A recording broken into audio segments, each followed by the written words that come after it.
free will?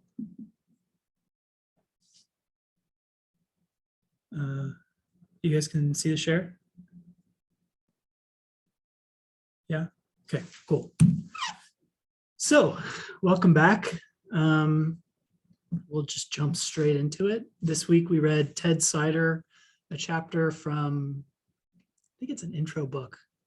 I actually can't remember where I got the chapter from, but it's an excellent chapter. Ted Sider is a logician and metaphysician from NYU.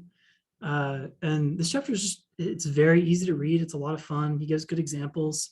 There's a few really prescient moments where, as we'll discuss later, he talks about quantum mechanics and the effects of probability on considerations of free will.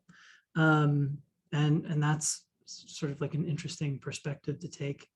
And I think it's just a really nice run up to the core issues of the debate that's been going on for ages and ages and ages. So let's do this. Why don't I make your faces large? And online, why don't you guys tell me who thinks they have free will? Raise your hand. Keep it up. Looks like most of us. Who thinks they don't have free will? Do you have an opinion? You don't know? I don't really know. Feels like free will, but hard to say if it is. Okay, yeah. So reading kind of talked about. Sure. Okay, so it looks like a lot of us think we have free will. Some of us may be on the fence about it. What is free will? So for someone who raised their hand and said that, yeah, I have that thing, do you want to go ahead and tell me what you think you mean by that? Tell the class. Yeah, so free will is the ability to make the decision whether or not you're going to do something or whether or not you're going to believe something. It's just the concept of you have your own unique, innate ability to say yes or no in any circumstance. Okay, so the capacity to say yes or no to a choice. Okay. Yeah. Why don't I challenge that, like press you a little bit and see if we can get a little bit deeper into your intuitions. So what if I put a mind control cap on you and you would never choose whether or not to eat cauliflower? You just like, maybe you've never heard of cauliflower before, right? But through my mind control cap, I say, do you want some cauliflower? You have the ability to say yes or no, but you're under the spell of my science fiction device. Is your will still free? And then I'll do another example of this in a minute, but what do you think? What do you mean?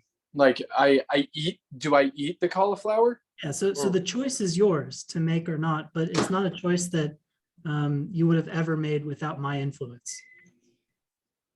Oh, well, yes, because if I still have the choice to either not eat the cauliflower or eat it, then you still have free will. Good. Okay. Now, let's take the example a little bit more in the extreme. So imagine that I am an evil psychopath who has kidnapped your family and your pets and all this, and I tell you that if you do not do exactly what I say, then I'll, like destroy your entire family and all of your cute pets. Okay.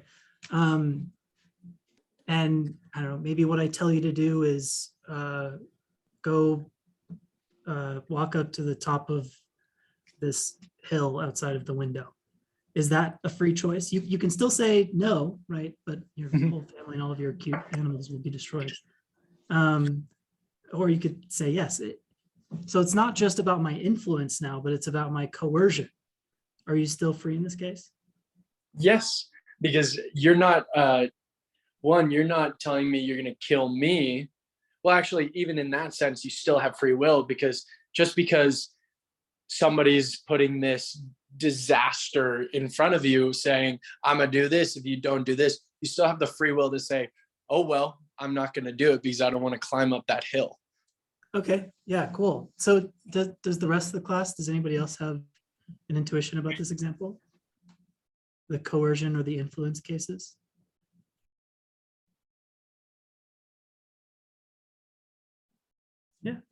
So I think that you don't have free will because I think there's positive and negative liberties to act upon.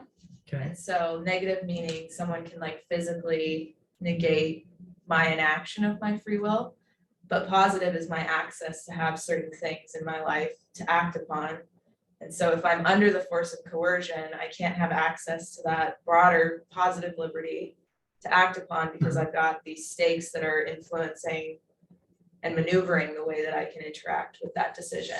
cool. Yeah, so this is a fun answer. So positive and negative liberties, the sorts of things that you would choose to do of your own volition, and the sorts of things that you must choose because you're under coercion.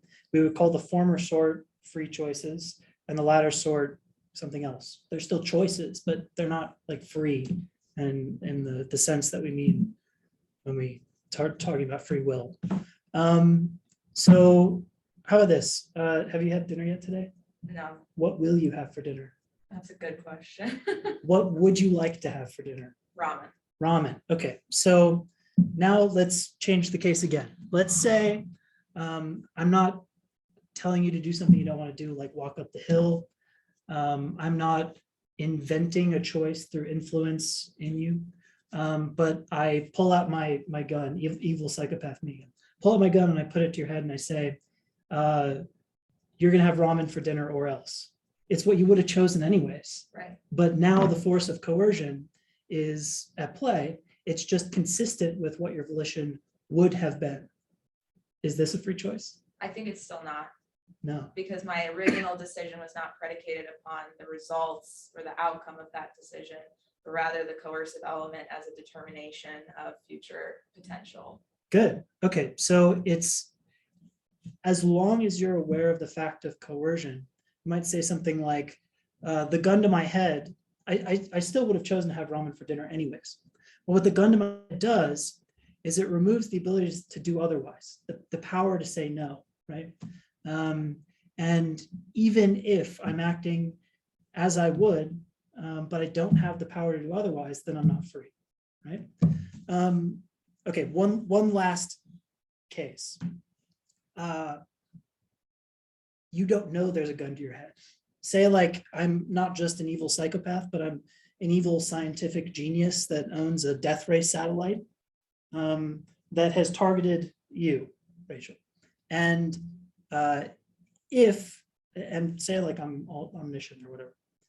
I have a death ray satellite. I can make the case be whatever I want. So I'm omniscient too. And I decide to myself, if she doesn't choose to eat ramen, then I'm gonna blow her up with my evil death ray satellite.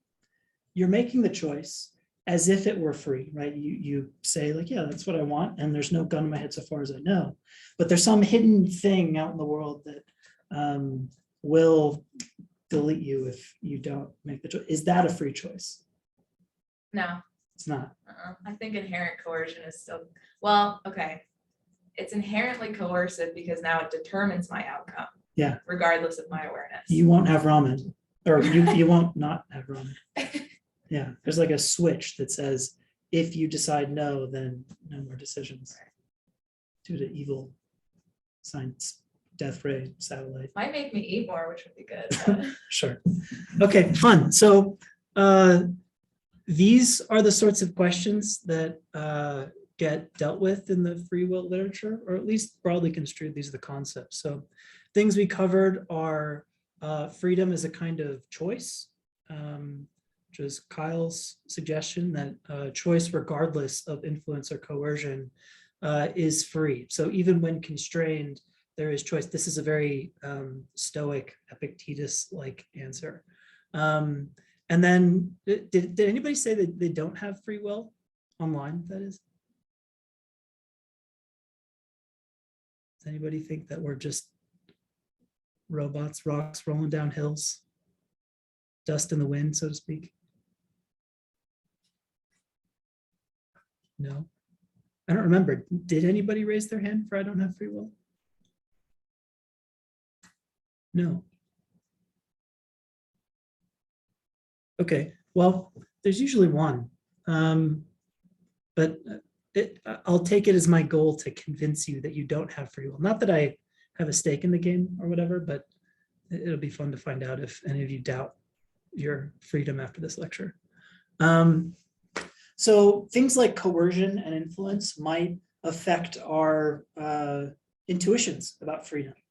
That freedom requires a kind of libertarian capacity to say yes or no. And that any sort of constraint on our ability to cause what it is that we cause through our decision-making can affect our freedom, our sense of freedom, whether or not we know it is affecting or influencing our freedom. So we might be more and less free given the sorts of biases and constraints that we're not even aware of. And then there's this idea of the power to do otherwise, right? So freedom should at least intuitively entail the ability to do otherwise. That if there's only one outcome that is possible, then is it really a choice at all, right? And what we'll talk about in a moment too, that we didn't really cover in this little discussion, is the relationship between freedom and identity and freedom and moral responsibility, which is where our lecture begins. So why is free will important? You might think, here I am sitting in my college philosophy class thinking about free will, which if you ask any scientist or material sort of oriented person to point at free will, they will say, I can't do that. We're talking about some heady metaphysical, who knows what the heck. But it's an important concept to have, and it's important to think about because it is attached to things like our determinations of responsibility. In courts of law, interpersonally with one another, how we exercise what we call colloquially free will, our power to choose, what we omit from doing and what we commit in doing. This is how we, commit one another to certain qualities. We say like, you're the sort of person that does this, or I'm the sort of person that does that, or you're to be praised for doing this, or they're to be blamed for doing that. And this can express itself legally or morally.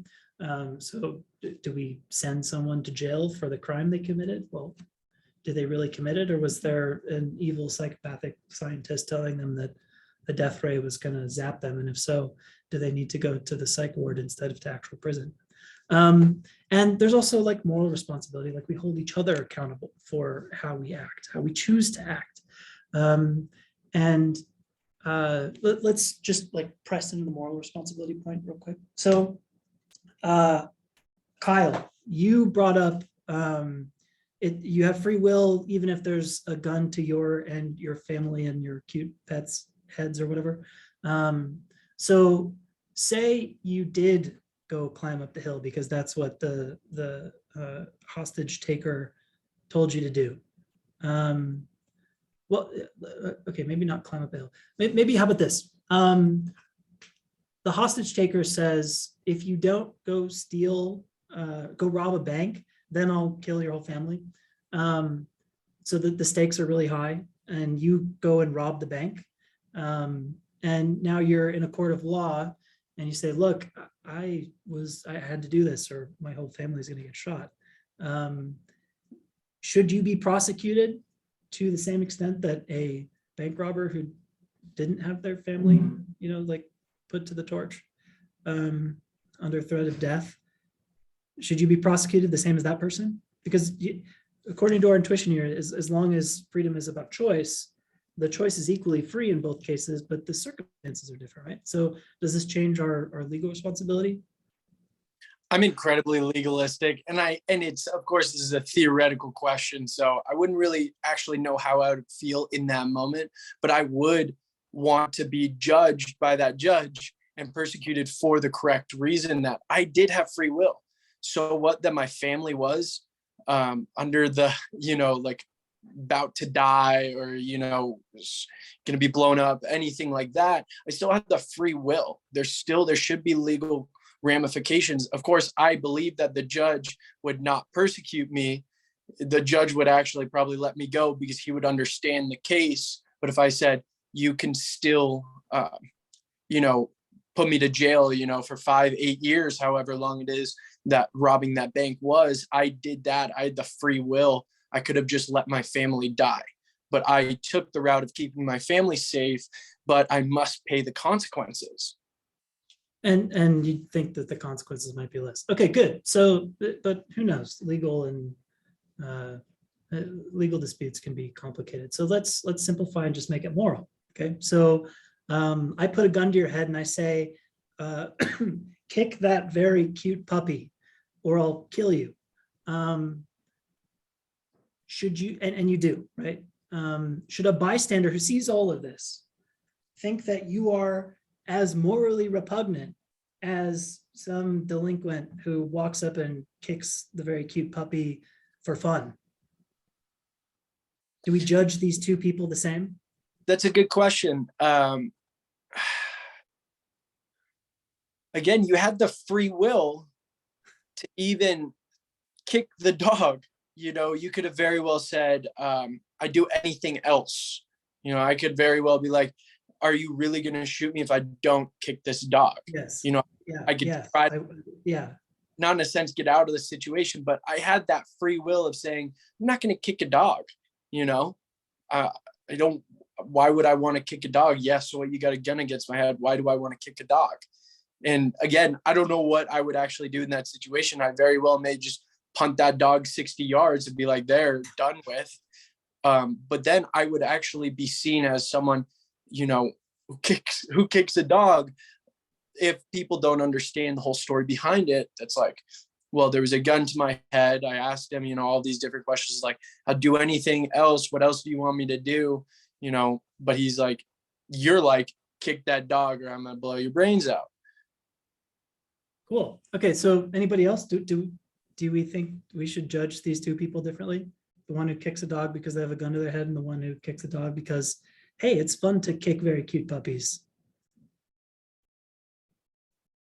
Yeah, I think they should be judged differently, assuming, especially if you know the backstory behind it. Yeah, they like absolutely should, you're yeah. as an onlooker, that there's a gun to the person's head when they do it. Mhm. Like they're crying and they feel really terrible. Yeah, I think it'd be insane to judge them the same as the person who just did it for fun. Yeah. So the effect of freedom with respect to coercion, right? So if coercion is affecting our choices, it's limiting us to a single choice without it's restricting our power to do otherwise, and we act in the one way that's possible to us, that's open to us.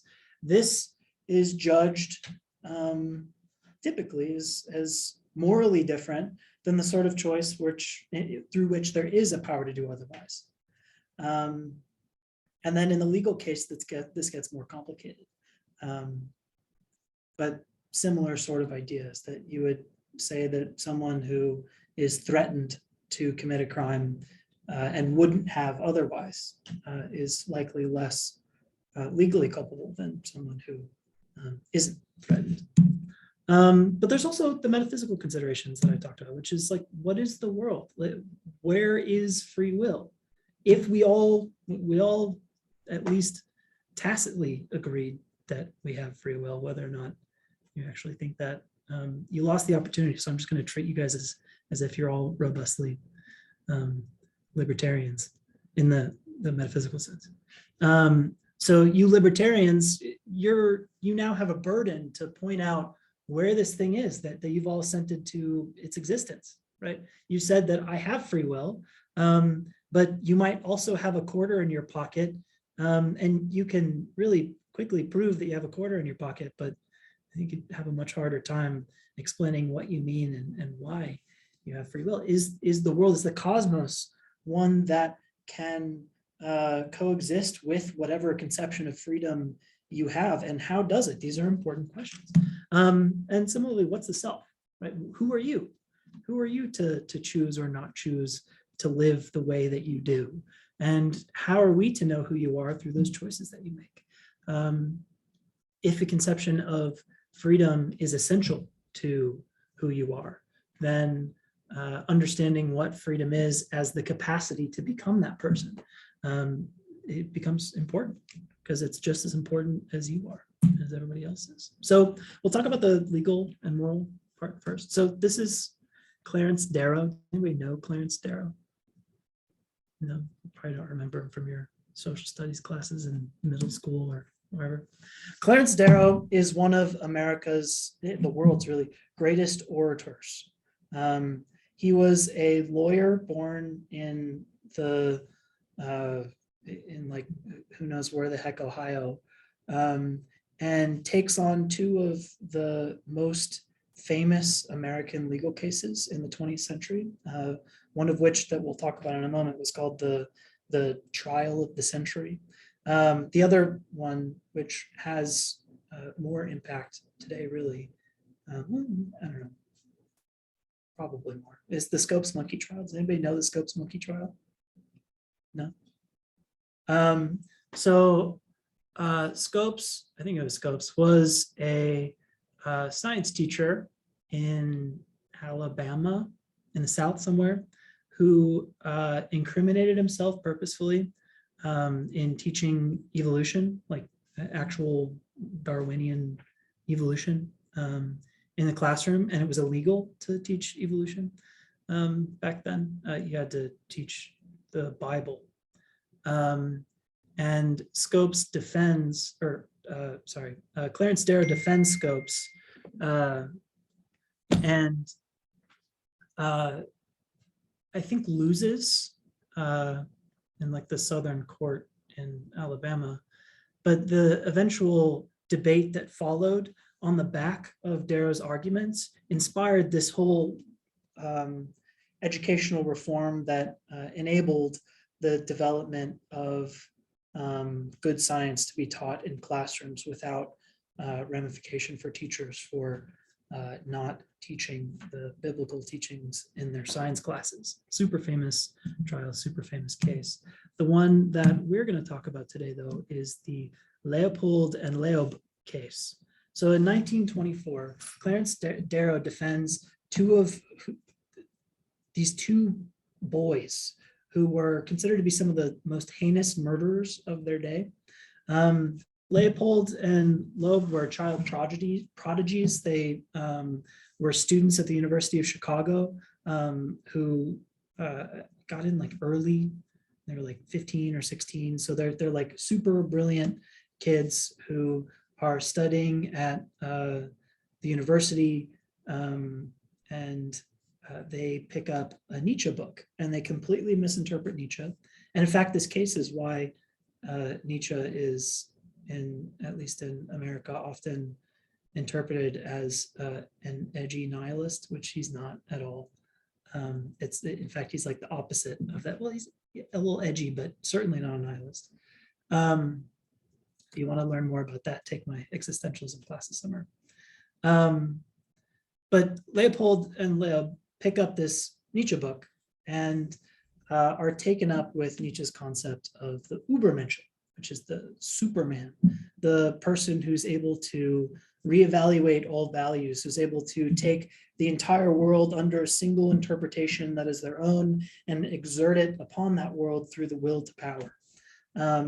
Now, Leopold and Leo are very likely reacting to the proto-Nazi interpretation of Nietzsche that was expounded by his sister, and she like rearranged and wrote in stuff in his works that made him sound a lot worse than he intended. And so these two young boys are taken with this idea of becoming like grand masters of the world by exerting their will on the world. And they decide that they are these Übermenschen, that they're these human superiors. They're above the law. And in order to prove to themselves and to their like life narrative that they were these super powerful people, they abduct a 14-year-old boy Bobby Franks, and they murder him. And this is Clarence Darrow's argument in defense of these two very intellectually confused young boys who committed a really terrible crime for the sake of power itself and not anything else. So Darrow said, oh, and the charge, they were going to be hung by the neck until dead, right? So Darrow says this terrible crime was inherent in his organism and it came from some ancestor. Is any blame attached because somebody took Nietzsche's philosophy seriously and fashioned his life upon it? It is hardly fair to hang a 19-year-old boy for the philosophy that was taught him at the university. So what do we see here? What's this argument? We just talked about it. Does anybody recognize what Darrow is arguing? Or that it wasn't really their choice to take up that philosophy. Why? Kind of got sucked into it. Yeah, so they got sucked into it. But why does that make it not their choice? I don't think it necessarily was, but he's trying to argue. Yeah, right. So what would be the intuition, right? That if you're sucked into something like that, if you're absorbed by something, then it's not your choice. What's the affecting factor? What's like the manipulation on choice? You're not really in the right state of mind to really make choices that a normal person would make comparatively. So you're not in the right state of mind because you're under the influence of something, right? There's an influence coming externally from this misinterpretation of Nietzschean philosophy that has influenced and coerced you into making a choice that you wouldn't have otherwise made had it not been for this influence or coercion, this external factor, right? There's something external to these two boys that is the source, the root cause for the terrible crime and not the boys themselves. So what happens? Well, they're not guilty of first-degree murder, but they get life in prison. I think Leopold was murdered in prison. Leo got out like 30 years later, something like that. But this is a huge case. And the reason that Clarence Darrow picks it up historically is because he was very pro-human rights and very progressive and was not a fan of the death penalty. Capital punishment was not his game. And so he picked up this case, like knowing that these are pretty awful offenders of the law. He picked up the case because he wanted to abolish capital punishment and succeeds. I mean, this is a success. Seeing these two boys not hung to death is a huge success for the quality of their crime, which is pretty terrible. So here's an argument based on free will that has a huge cultural influence in United States legal policy, right? So this is like where the debate really picks up in the United States on capital punishment. And the argument that Darrow brings up is that, look, the cause of choice, the cause of a terrible choice is external, and this is not enough reason to kill someone. Say like, look, they weren't fully in charge of their choosing. So Darrow argues that capital punishment is immoral for several reasons, and first among them is that responsibility for a crime cannot be drawn so closely to the identity or to the core essential nature of a person. We're the products of our environment, and causes for our behaviors often live outside of us, insofar as we're products of our environment. So how can we be to blame if we are not blameworthy, if we're not the source of our actions? We might be responsible in an important way, but so responsible that we deserve to die, even if we wouldn't have without the external influence? Darrow argues no. So the other motivation for caring about free will as a concept is who we are as people. So we might think as a la Hume, I am a bundle of impressions, or maybe a la Locke, I'm a series of memories, or Parfit, I am what I care about. I'm like what matters, and the people I love and those who love me, my influence and my relationship to the world.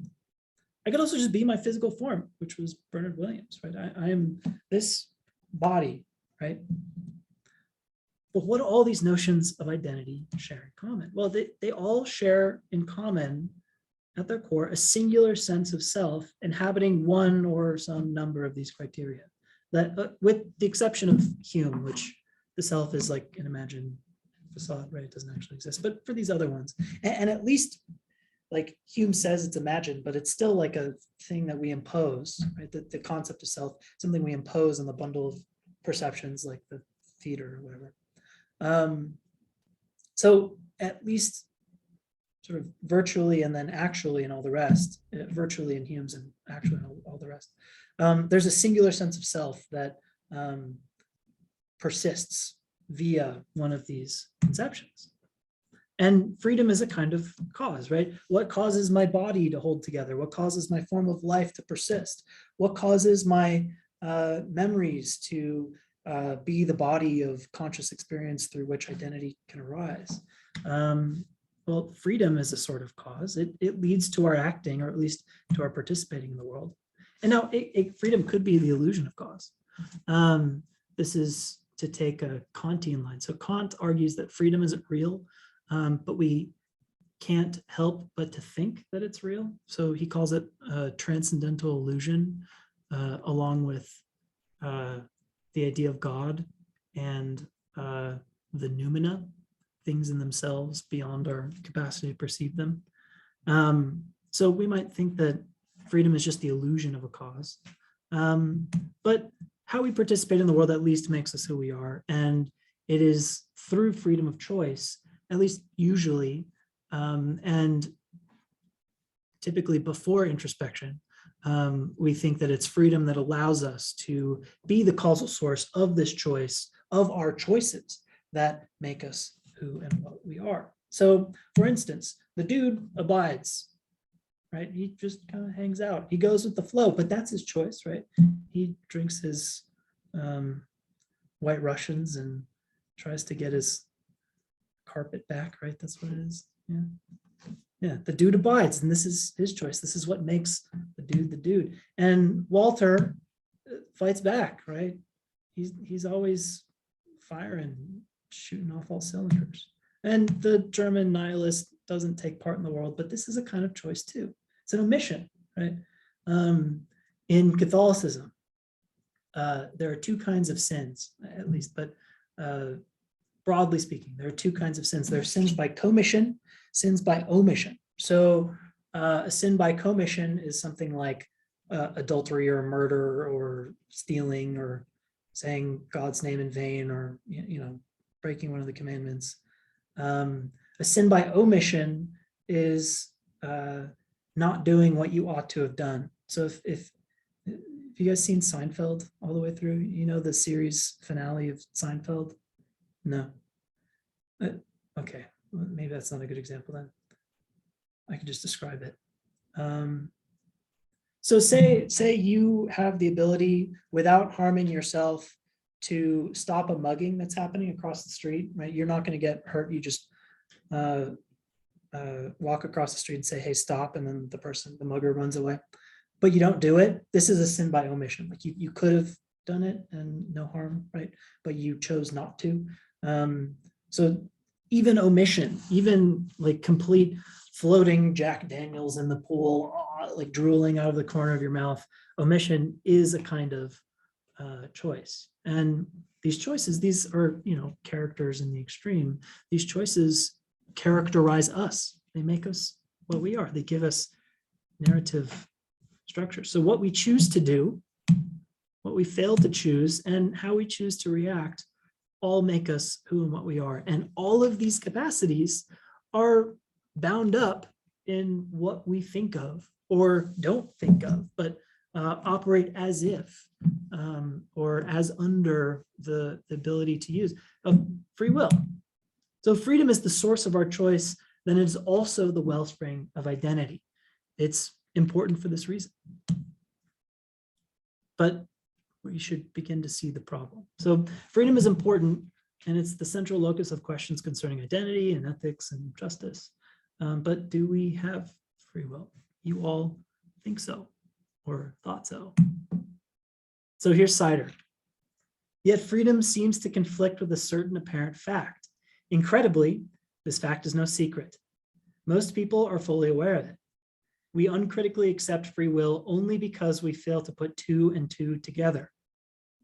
The problem with free will is a time bomb hidden within our most deeply held beliefs.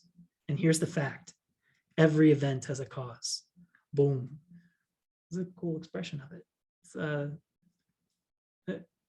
I feel like it does a good job of characterizing the mass consciousness and its lack of critical reflection on free will without being too haughty, which is a tough balance to strike. And maybe that's just my interpretation of this quote, but I think it's fun. It's like very dramatic without being mean.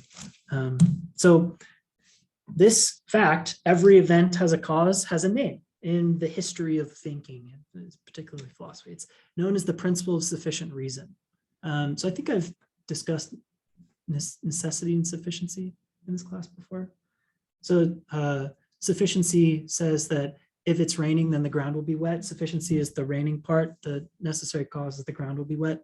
So if I say that it's raining, but the ground isn't wet, it's missing a necessary cause, the feature, then it's like I've lied. It's impossible. If it's true that when it rains, the ground's wet.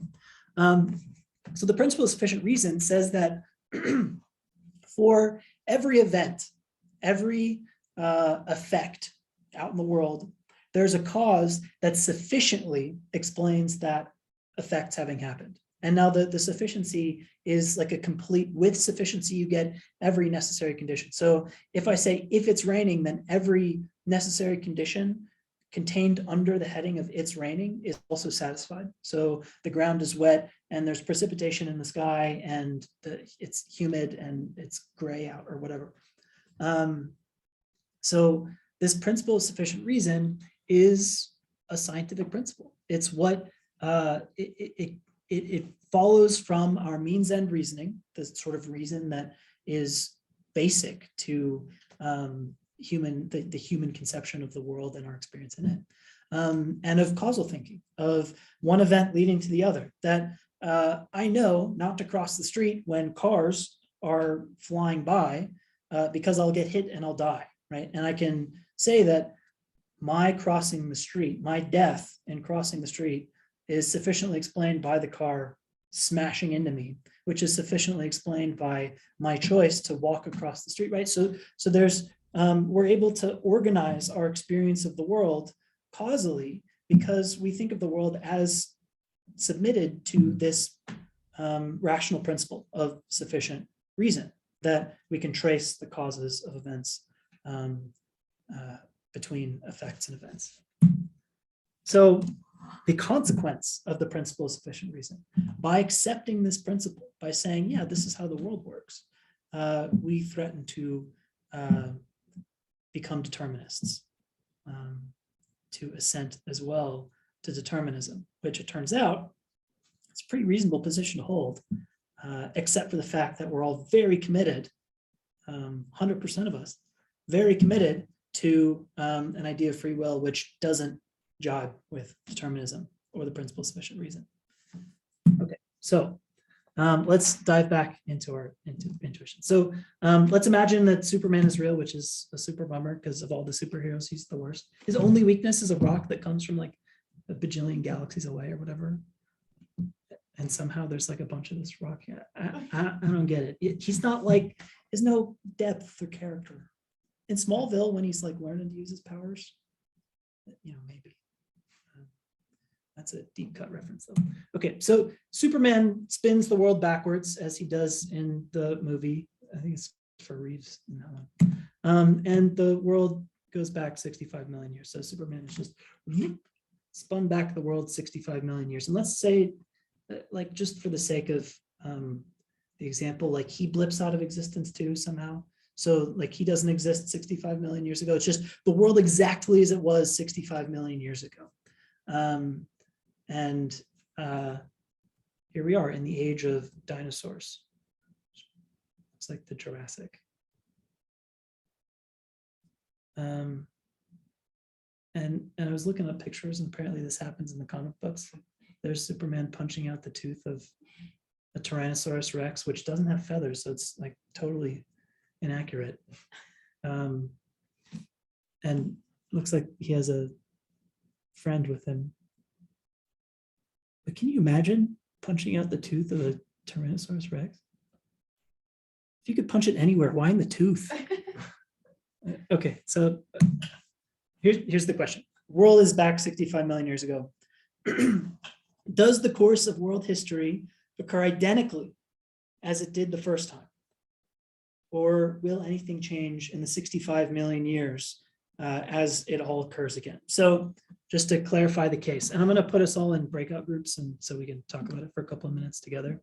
The case is the world has now spun backwards 65 million years. It's exactly as it was. Do we end up here 65 million years later with exactly no changes? Or do things change? Does the world look different? Do we live in Total Recall world with Arnold Schwarzenegger running around? That sci-fi world 2022. Is this assuming that Superman punches out the tooth of a dinosaur? No, that was just, Okay. yeah, for fun. I can't help myself when I see really silly things like that. Okay, so I'm going to put us in breakout groups. So bear with me while I do that. Yeah, so you're seeing the flow of the argument here, right? Which is the presence of determinism challenges freedom, right? Okay, so now that we're back, what did we talk about? What do we think? What are our intuitions? Does everything happen just as it has, or is there change?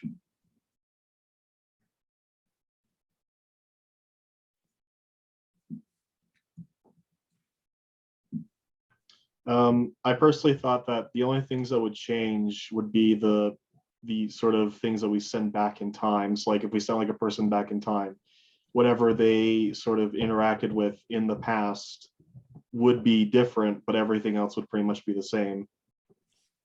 Okay, so if no people went back, if the whole cosmos just 65 million years ago, it would be the same. Yeah, it'd probably be the same. Okay. How about anybody else? We'll come back to that, James. So our group is leaning more towards, like the same thing would happen, but there's an issue of like probability and like, let's say there's like a random chance that something will happen because of like quantum fluctuations or something. And I guess the question is, are you reversing the die or are you re-rolling the die when you set back the clock? Good. Yeah, these are good considerations. Did anybody else, but we'll come back to that one too. Did anybody else have anything else different in their conversations?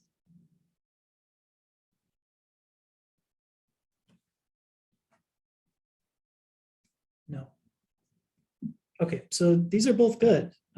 So James, you seem to think, or at least your group discussed everything happening just the same way, unless there's any added element. But without added elements, atom for atom, if the cosmos is just as it was 65 million years ago, then it leads us here. But you also think that there's free will, right? Yeah, so if free will entails the power to do otherwise, but the world will always, if it's rolled back, happen as it did, right? So we've discussed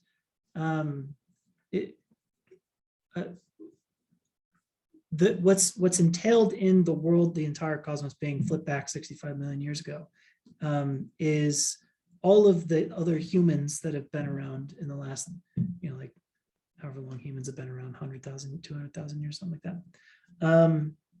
They all presumably had free will. At least if we do, then they probably did as well.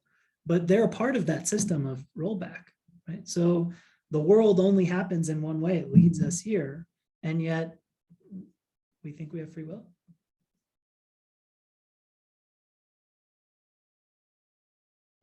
I mean, to be honest, I'm kind of on the fence whether we actually have free will or not, because it's unknowable inherently. Like, so I'm definitely more of a materialistic person, like you said earlier. Like I mostly will look at the world more as just what I see and what I think is there anyways. But so I'm not really sure if free will really does exist. Good. But Okay.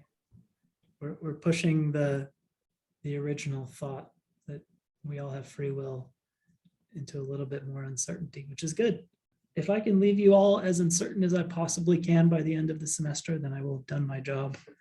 All right, so Tim, your group, I like the die metaphor. Are we recasting the die, or is it rolling just as it was?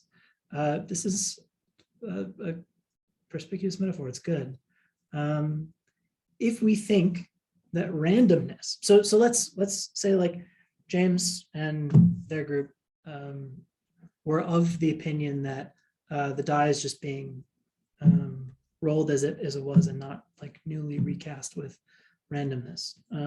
So let's take up the idea of randomness. If we think that there is randomness in the system, right? There's some stochasticity. It's a fun way to say randomness. If there's some stochastic elements in the system of physical matter, then things could have happened differently, right? Surely, when we roll the dice, the randomness might turn the 1 to a 6. But is that randomness, and here's your thought right back at you, is that randomness enough to give us what we want when we say that we have free will? Is the randomness that possibility for change, does that make free will possible? What do you think?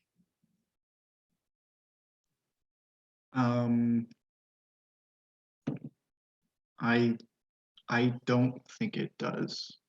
Why not? Well, I mean, it's like the argument where everything has a cause, and even if that cause is randomness, it's still a cause. Yeah, good. So this ends up being something very similar to Sider's argument, which we'll look at, is that randomness and freedom don't always jibe well together, just as determinism and freedom don't, which is because what we want in freedom isn't just difference, isn't just change or possibility, potential, but actual determination, right? There needs to be some effective force, affective force that occurs through us. And that's what we mean when we naively, I don't mean naively in like a diminutive sense, but naively like without dealing with the concept critically, like just the folk conception of free will. It's a determination. It's not a randomness. It's not rolling the die. It's like I'm choosing to do A instead of not A, right? I'm choosing to have ramen instead of get blasted by a satellite from space, right?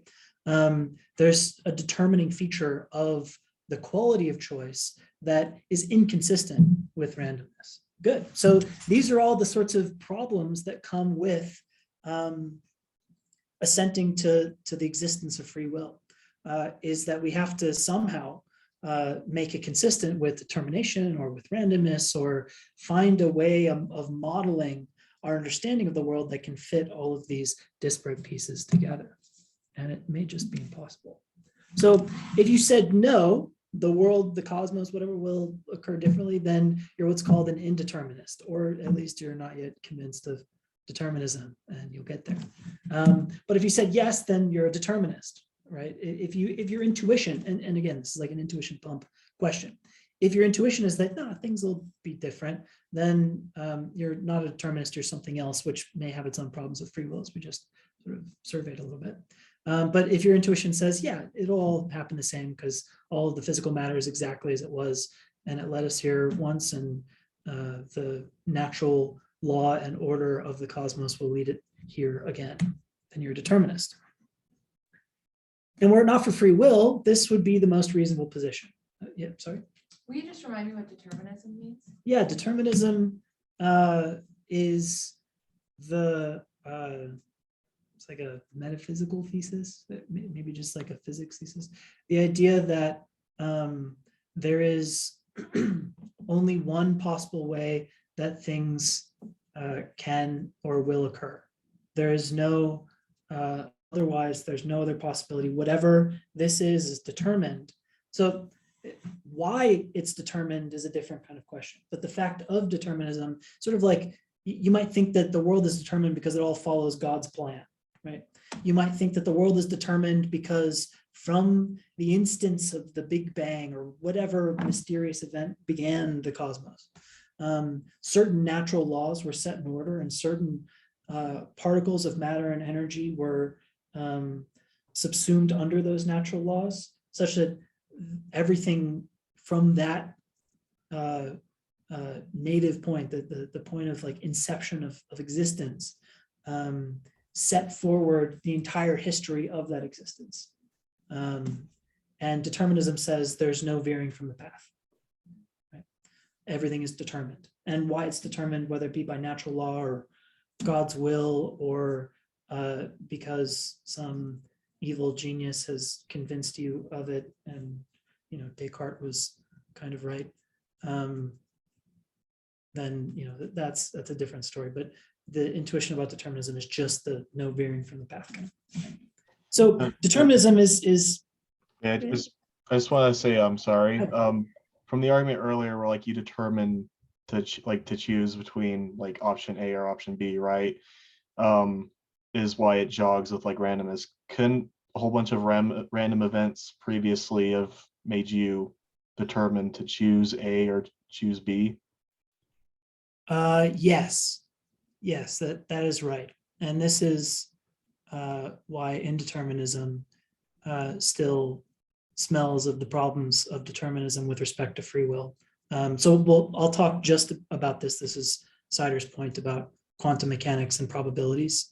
The idea that a probability space can determine outcomes just as well as a single possibility space in determinism can and will determine outcomes, are just as exclusive of free will, even though they look very different as formal systems of causality. Okay, so determinism just says every event has a cause that sufficiently explains why it occurred. So determinism is reasonable because we've all seen science succeed in the search for the underlying cause of things. That we can tell that planets and stars are different because the planets move in elliptical circles and the stars do different stuff. And we can say that gravity on Earth is an average 9.81 meters per second because every time we drop an object, it hits terminal velocity with the, like without friction or air flow, whatever, with the same velocity of acceleration, whatever.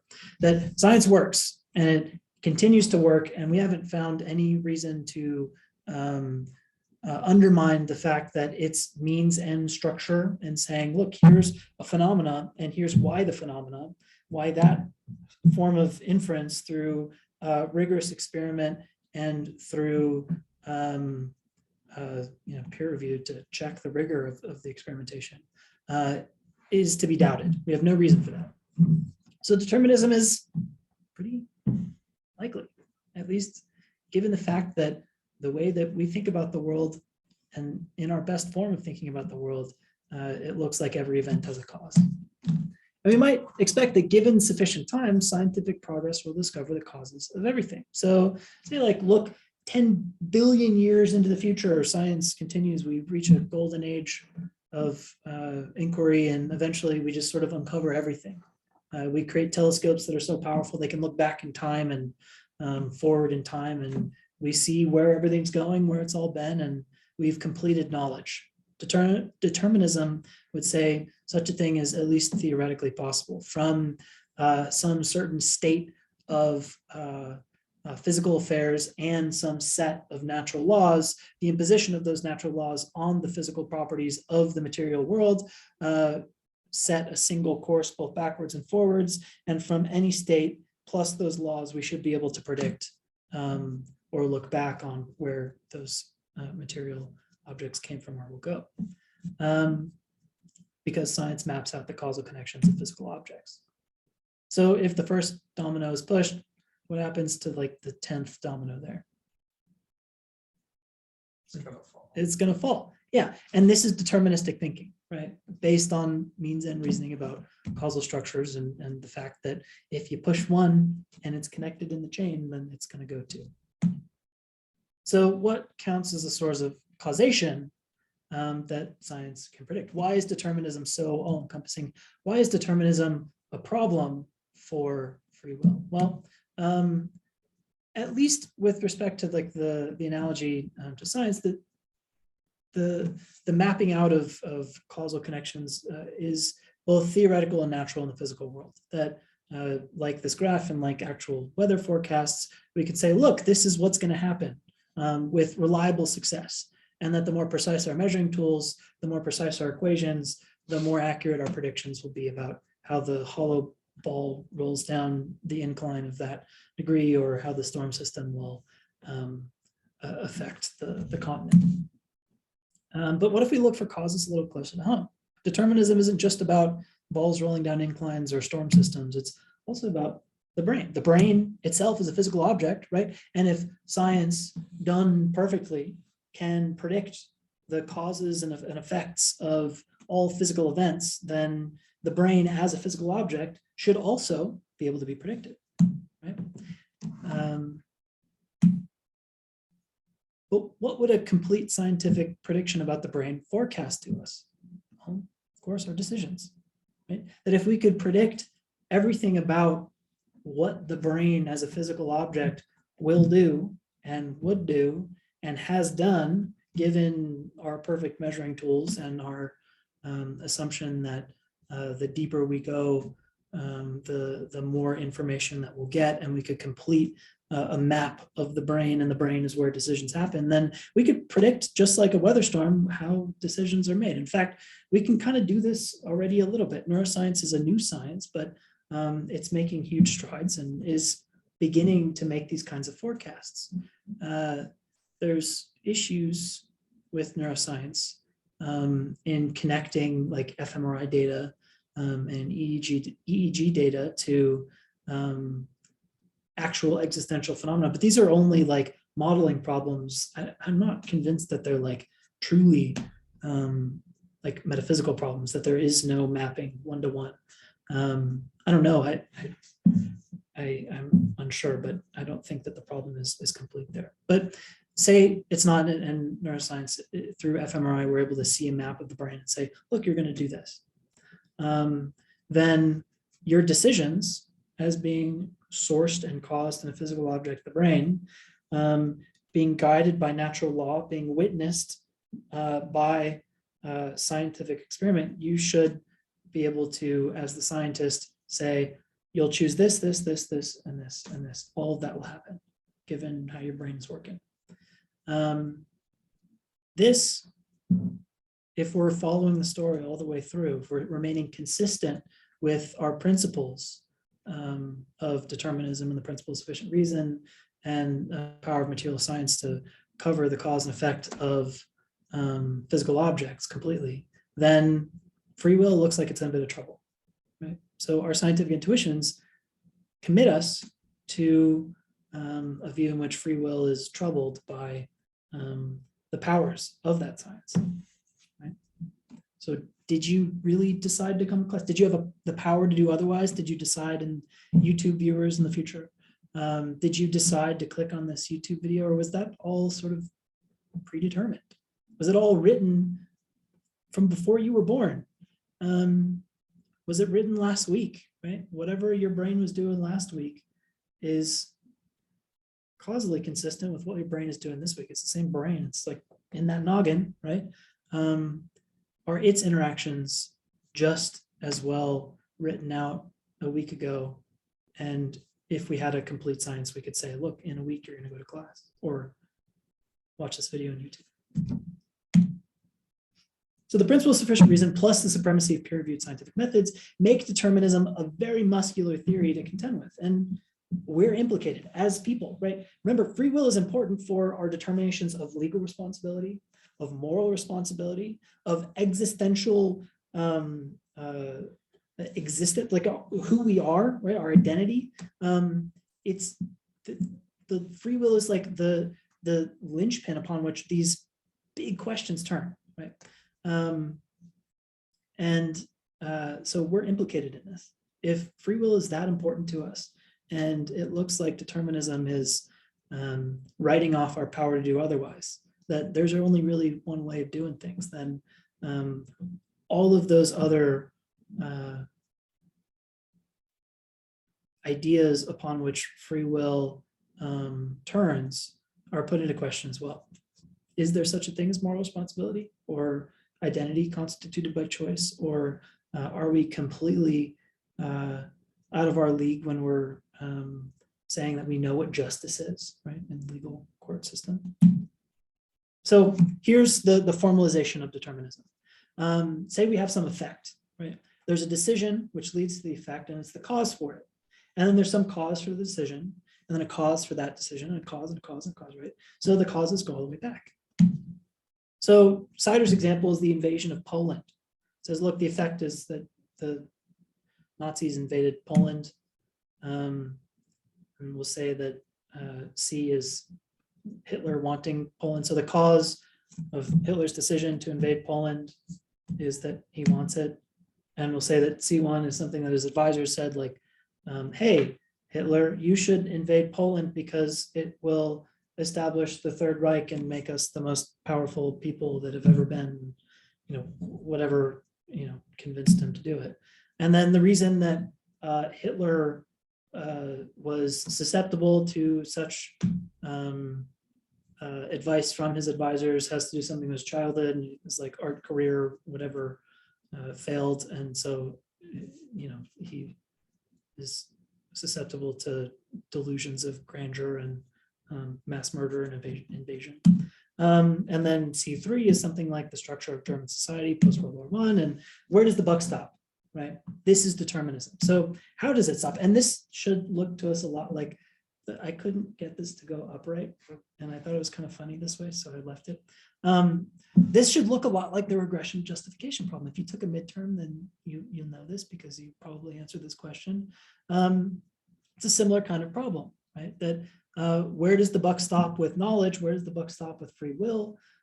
It's unclear in a deterministic system or in a system of epistemology through which we can't ever complete justification. You need a foundation somewhere. That foundation might be some stipulated, I think, therefore I am kind of clear and distinct first principle, or it might be the injunction of free will on this causal chain. But we need a reason to think that such a foundation and injunction could be at all. So what are we to do about the problem of determinism with respect to free will? There's 4 classic answers: hard determinism, compatibilism, hard incompatibilism, and libertarianism. Hard incompatibilism is indeterminism. But that's just another name for it. So what does a hard determinist think about the conceptual space that we've sort of constructed here? Well, a hard determinist bites the bullet. They say, yeah, the world is determined, that all causes and effects are sufficiently explained by one another. It's all written. There's no power to do otherwise. There's no free will. Free will is impossible in such a system. We might think we have it, but we don't actually. So they deny that free will exists on the basis of determinism. It's a necessary illusion. People are not morally responsible for their actions, because to be morally responsible requires free will. And if we don't have free will, then we're not morally responsible. So moral responsibility, also an illusion.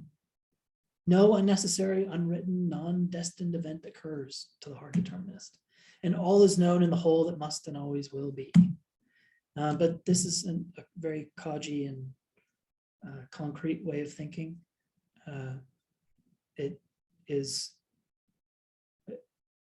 It's called hard determinism for a reason. It takes a hard kind of mind to be that committed to determinism, but they exist. So libertarianism, the libertarian is sort of like the opposite of the hard determinist. The libertarian scoffs at the problem of causes. Determinism is surely false. I have free will. And although our best science does a great job, humans are special. We have free will, says the libertarian. And libertarianism, just short aside, this is not the libertarianism of political science where you think that you should be able to smoke weed and own guns and do whatever you want all the time. This is that kind of libertarianism is inspired by this kind of libertarianism, like the conceptual form, the real kind of libertarianism, which is just that we have real, true, completely robust free will in spite of whatever the world is made of. But what is the freedom for the libertarian? What does it mean to have a world that looks very deterministic, but we still have the ability to make free choices? Well, the typically stipulated idea is agent causation. There's some other force in the world that is just called agent causation. And then what libertarians do is they argue what they think agent causation is, how it works, operates, where it comes from, where it goes, all that sort of stuff. So we might think that, well, agent causation is a kind of randomness. It's like just rolling the dice. But randomness isn't enough. We talked about this a little bit. So Sider's example is, imagine Mother Teresa is caused randomly to pull the pin of a hand grenade and throw it into a nursery. She didn't decide it. She didn't decide not to do it. It was a random force operated through her, and chaos pervades, or chaos wins, and the children in the nursery are blown to bits. And by the way, I don't know what it is about discussions of free will, but like it's always violence and extreme that is the like going narrative in these conversations. It's just because it's like emotionally charged or whatever, you know, it gets you like to dramatically care about the issue. But Ted Sider's piece, like with he has a thing with the Hitlers. He says, look, what if we cloned Hitler 1 million times, and would all of the 1 million Hitlers still want to invade Poland? And what set of the Hitlers would do it? And all I'm thinking to myself is, don't give this man any more money so that he can learn how to clone 1 million Hitlers. It's not the world we want to live in. It's not worth it, Ted Sider. The answers are not worth it. So randomness isn't enough to count as free will. Because in this Mother Teresa case, she didn't choose it. It just randomly occurred, right? But it might have occurred through her. But if randomness is the wellspring of agent causation, that doesn't really seem to do what we want for freedom. We might say that agent causation has something to do with mechanisms of the mind. But mechanisms of the mind can be measured scientifically, right? The neuronal firings. We might also think that free will is just about pairing beliefs and desires. So if I believe that eating a cheeseburger will satisfy my hunger, and I desire to be satisfied of hunger, then I'll choose to do it. And this kind of choice, where you have a belief desire pair, this is an argument that's out there, are appropriately connected, then there's freedom. But allowing desires and beliefs to cause choice, right? That my choice is determined by what I believe is possible to satisfy my desires, is just to rely on things that happen to the agent and cause our actions. I don't choose to feel hungry. It's not like I wake up and say, okay, I'll be hungry now. That's a desire that happens to me. And my beliefs, I'm not sure I really choose those either. The things that I believe are like I think through them, right? But how I think through them and what beliefs I choose to think through, and the beliefs that are sort of implicitly impressed upon me by living in the world that I do in the way that I do. I don't choose to have those either. Those sort of happen to me. So both my beliefs and my desires are like sort of externally impressed. And if it's through external causes that my choices occur, then it doesn't look like me, the agent, is robustly free. It looks like something else external is influencing me. So what sort of thing can agent causation be if it can't be so mechanistic as a belief-desire pair or as spontaneous as random deliverances of action? We seem to want both. We want the spontaneity in randomness, that I'm deciding immediately to create the world as I freely choose it, that we get from randomness. So spontaneity is good. And we also think that choice has to do with beliefs and desires, right? That the world is conceivable and our choices make sense given what we want or what we don't want. But neither alone seem to really do enough, and they don't really jive well together. So what agent causation might be for the libertarian is a real problem or question. And we might also be worried that agent causation just in general is a subversion of science, that the world operates scientifically until we start making choices. But are there no principles of choice?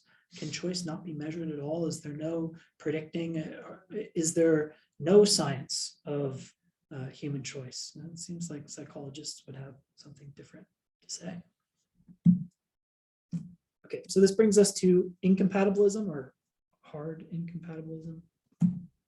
So the incompatibilist says, look, determinism is false, but free will is also impossible because of this. And this should bring reminders from Tim's comments. So if the world is random, much like the Mother Teresa example, then free will is equally challenged as when the world was written into the eternal threads of fate. But there are things like quantum mechanics and probability. So we might think that if the entire world, including our choices, is random, there's no determinative quality of choice. But then we say, well, look, it's not random. There are sets of probabilities. There's a probability space. So there's, say, like a 10% probability that that you come to class, or 90% probability that you watch the lecture on YouTube. This isn't random. There are two options, right? And each has like a percentage attached to it, a degree of belief or a frequency, or whatever your favorite interpretation of what a probability is. It has some numeric quantitative value attached to it in its likelihood of occurring. But this also seems to not give us the sort of freedom that we want. So these are electron clusters. These are probability fields. The electron doesn't exist at any point in them. It just like could exist anywhere. And given the valence of the atom that it's flying around, it'll have a different shape. And again, there's different interpretations of quantum mechanics where the particle is actually energy in these cases, which is actually a probability space, or that we just can't measure it as both energetic and physical. We won't get into that stuff. That's for a philosophy of physics class for you. But the idea is just that, look, existences like electrons in this form of representation aren't static. They could be in any one of these areas in the orbitals of the atoms around which they fly. So given the density of the electron in its atom, it will appear different in different locations. And its location is determined by these maps, not in any particular point, but as a probability. And so we get a little bit of what appears to be probabilistic randomness. So probabilities like these can look just as deterministic as a completely determined outcome. And how is that? So say I came to class today and there was a 95% chance that I would come to class today. There was a 4.9% chance that I blow off class and a 0.1% chance that I quit my job entirely. I throw in the hat, I pack my bags, and I ride off into the sunset. And that's the last you ever see of me. 0.1% chance. So this is the probability space of anything that I could possibly do. Once the probabilities are set and the equations and explanations of quantum mechanics are complete, then it seems like that's a determined set of space as well. There's not like me deciding one way or the other. It's just a probability that leads in one way, right? There's not something in me that freely decides to come to class or ride off into the sunset, to blow off class in between. It's already written out by the probability space. So even when we accept that in a quantum world in which there are particles that sort of blip in and out of matter, energy, density, and they don't have any specific physical properties, but only energetic probabilities, then the probability space itself is deterministic enough to discount free will as being possible in that space. So an indeterminism is a hard indeterminism in that it makes free will just as impossible as determination.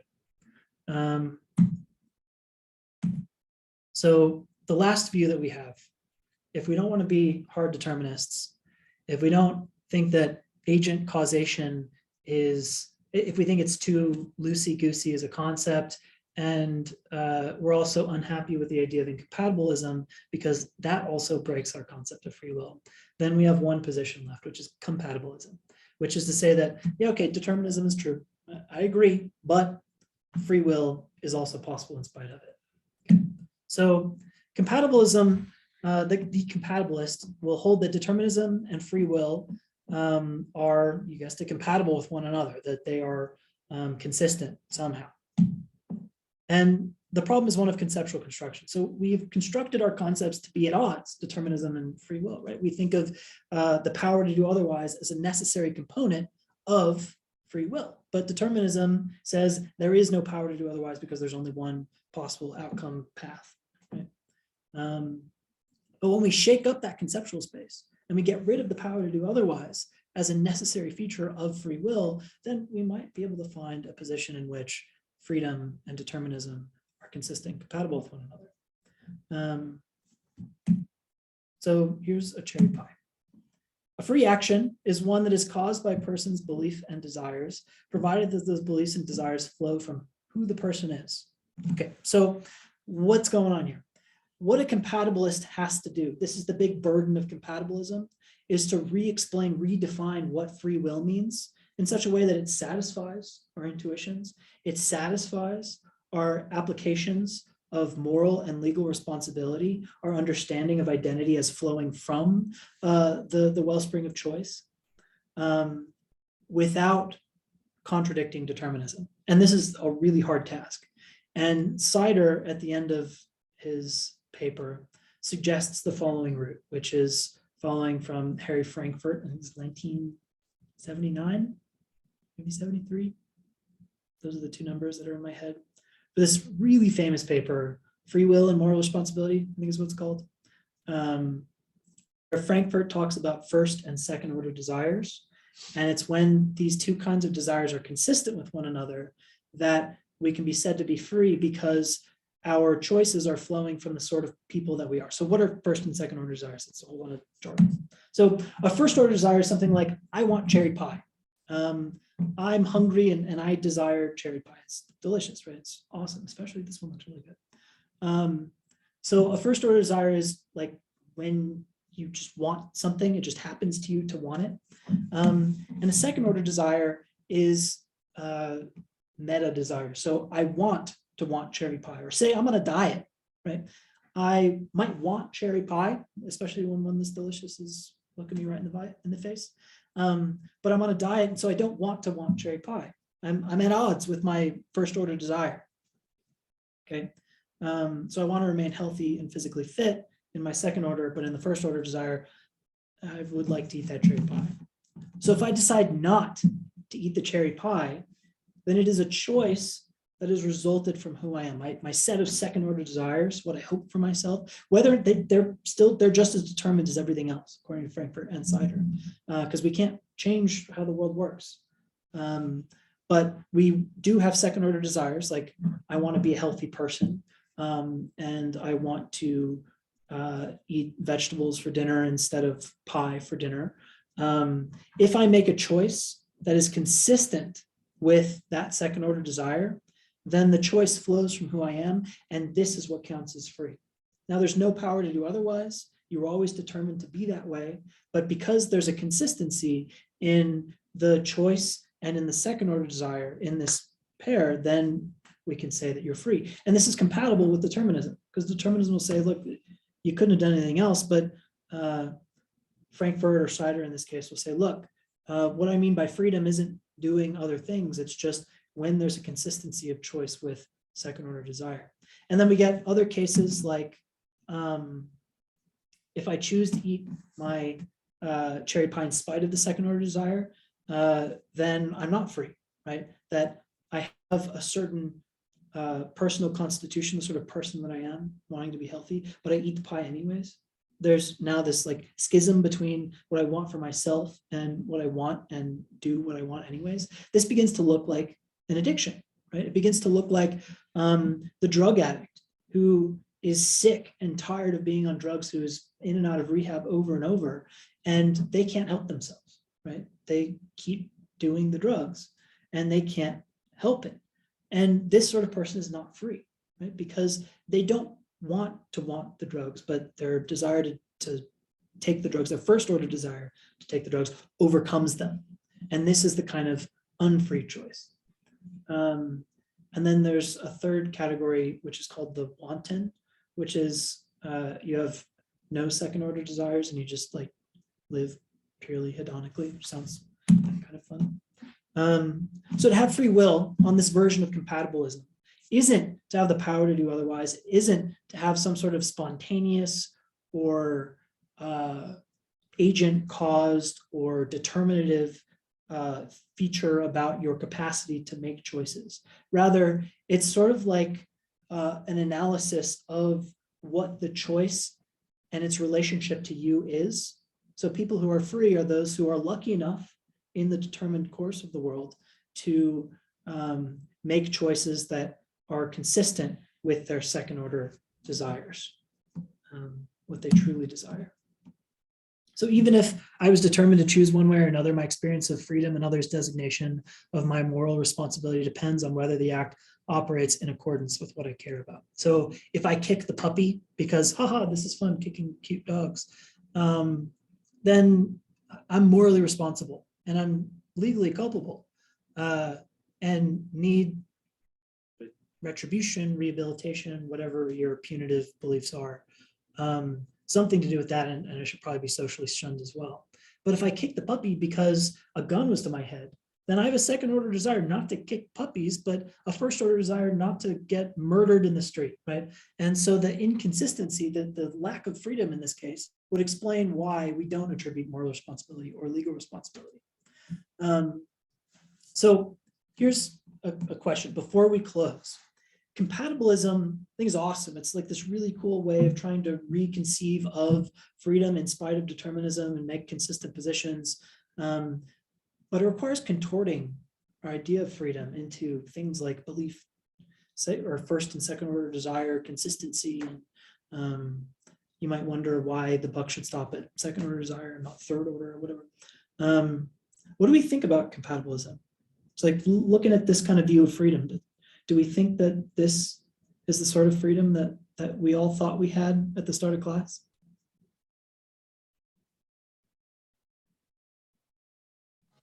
I do think so. Yeah. Because it has to be, it brings it back to that gun and kicking a dog. It's like, if it's compatible, if you had the chance to not do that and not die, then there's that moral aspect into it. I mean, I can't really explain it, but I do think that this is what we were talking about in the beginning. Cool. Good. How about this? Let's do the survey again. Who thinks they have free will?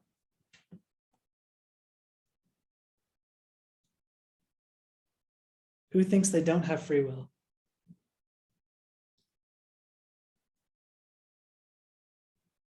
Cool. Well, it looks like we've changed some of our minds. Who's unsure? And if you answered yes or no, well, okay, yeah, who's unsure? All of us, basically. Good. Does anybody want to? So, if your opinion changed throughout the course of this class? Would you be willing to share what changed? I'm curious, like totally personally curious, like when you think about these issues for the first time, sort of like, you know, you blink awake a little bit.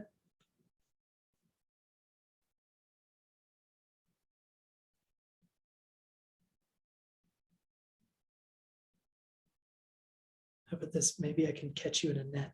Whose opinion changed? No. Clever students. Yeah, I feel like I was already kind of on the fence, but leaning more towards determinism, because that's the one that works best with science, like physical laws of particles and energy, but still just on the fence. Still on the fence. Because I think the idea of free will is important, and having kind of thinking, at least, yeah, I feel like I have it. It feels like I do, but conceptually and in practice, I totally see the side of determinism, and that makes sense to me. Okay. But the idea of not having free will, it's kind of like a cognitive dissonance going on in my brain. But good. I understand the determinism argument. Right. So if you are leaning in the direction of determinism, do you have a preference, hard determinism or compatibilism? I think hard. Yeah. I don't know, I feel like soft determinism is just trying to find a way to make it work, but I don't know if you truly can. Yeah.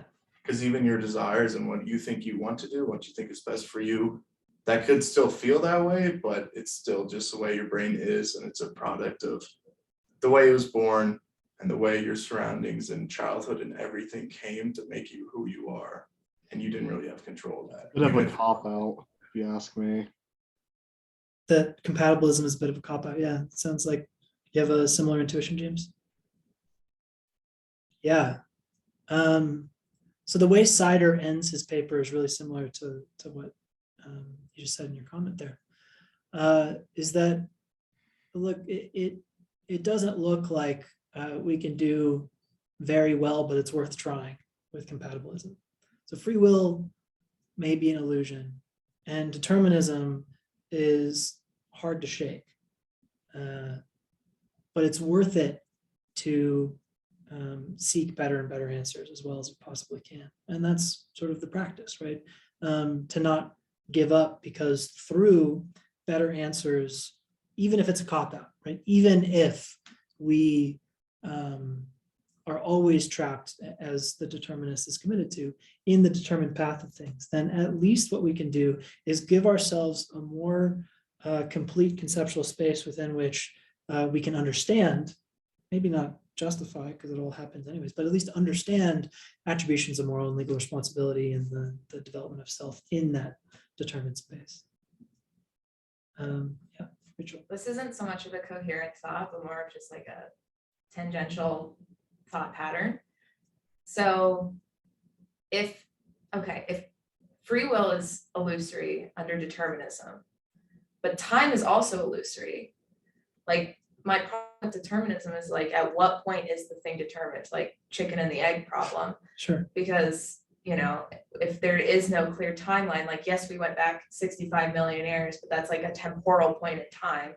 So we can't know the, you know, causation before that, or at what point it starts and stops. Yeah. And so I don't know, like navigation through that, like we might be maneuvered by this predetermined set, like whether it's like physicalist, that might like maneuver our actions, but I think there's some possibility to maneuver through it also, because of the indeterminability of things like determinism. Yeah, this is creative. It's creative thinking. It's clever. So the idea is that determinism has its own presuppositions, right? One of the necessary conditions of determinism as construed is that time is linear. The time goes A to B, and at A things determine, and how they're determined at A determines what they're going to be at B.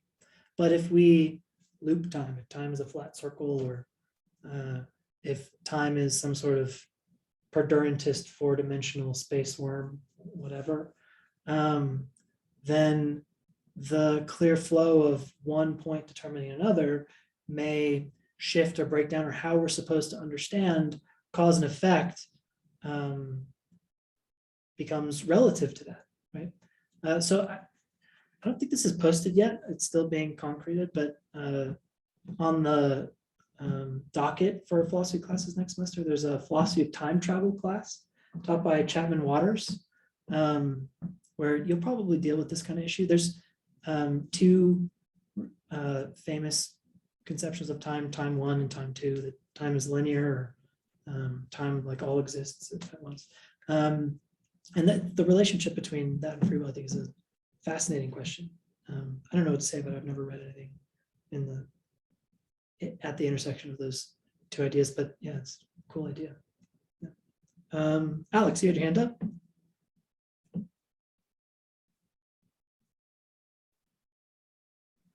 Sorry, I couldn't figure out how to work this darn Zoom thing. Yeah, no, I had my hand up honestly in response to your question when you said, is there anyone who changed their mind through the course of the reading? And I would have to say, although I've aligned more, being a fan of Spinoza as I am, aligned more with the hard determinist view. Sider's piece was somewhat convincing to me, or at least he portrayed soft determinism in a way I hadn't considered before, and which seemed more plausible to me. And I think one of the reasons for this is the way that he really emphasizes the fact that hard determinism seems to fail to capture something very fundamental about the human experience, namely that phenomenological experience we have of freedom, of it's to some extent being in control of our choices, at least some of the time. And even if that's just a very small sum of the time, it's something that hard determinism struggles to account for, unless it just calls those moments illusions or something like that, which doesn't seem too plausible to me. Anyways, that was my thought. Yeah, well, you have no choice but to feel that it's implausible. So Yeah, I'm never raising my hand again. No, I'm kidding. Yeah, so I mean, this is great. I mean, and it is sort of why I think compatibilism is a nice way to go. I agree with you, and I agree with Sider too. So it seems to me that hard determinism is kind of poetically and perhaps spiritually broadly construed, that term, impoverished because of the phenomenological point that we have an experience as of being free, and it's really important to us, whether or not we're aware of it. When we're making choices, there is a sense of self-determination, of determination at all, that is implicit in the choices themselves. Normally, we don't think about the choices we make, like how we brush our teeth, or the way that you like scrub your hair in the shower, whatever it is. You're making choices all the time. We have all sorts of behaviors that are deliberate and intelligent. And the inscription of self-determination in those behaviors, those intelligent behaviors, need not even represent itself to make the choices feel the way that they do. We don't need to think like, I'm deciding to do this in order for such a choice to have the kind of force of power and phenomenological self-determination. And as a hard determinist, you're committed to a view that says this feeling that is writ through all of our experiences, everywhere, whether we're aware of it or not. Anytime there is what we consider to be intelligent behavior, that robust feeling is nothing more than a mistake, nothing more than a product of external factors that we're convinced of, but never find reason for, and could find reason for it. And so this is why I say it's like, maybe it's right, maybe to have the spiritually and poetically impoverished view is the right one, maybe. But seems a lot more fun to try to find a way of thinking about freedom and the phenomenology of freedom that gives sense and reason to its importance to us. So yeah, I agree.